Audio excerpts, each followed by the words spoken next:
Hi అండి, ఎలా ఉన్నారు? అందరూ బాగున్నారండి. ఇది పొండుమిరపకాయ పచ్చడి అండి. ఇప్పుడు మాకు ఆంధ్ర సైడ్లోనండి గోంగూర, కొత్తిమీర, కాలీఫ్లవర్, పండుమిర్చి ఇలాగ కొన్ని రకాల పచ్చళ్ళు పడతా ఉంటారండి. కొద్దిగా 3 కేజీలు 4 కేజీలు పట్టుకుంటూ ఉంటారు. అదే ప్రాసెస్లో నేను కూడా కొంచెం పొండుమిరపకాయలు తెప్పించండి, కడిగేసి శుభ్రంగా ఆరబెట్టి తుడిసేసిన తర్వాత తుడాలు తీసానండి.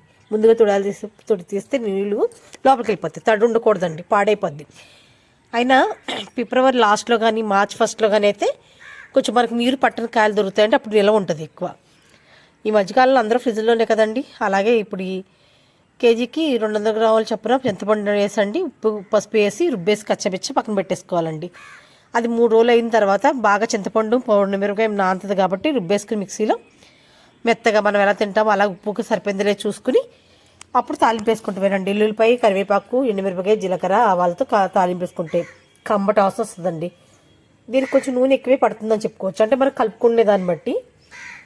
అలాగే దీంట్లో కొంచెం నెయ్యి వేసుకుని తింటుంటే ఉంటుందండి, చాలా రుచిగా ఉంటుంది, మళ్ళీ తినాలనిపిస్తుంది. కూరలు ఎందుకు పనిచేస్తాయంటే అసలు ఏమీ బాగోలేదు, పచ్చడే కొంచెం అంటాం. లైక్ చేయండి, షేర్ చేయండి, సబ్స్క్రైబ్ చేసుకుని మీరు ఒకసారి చూడండి.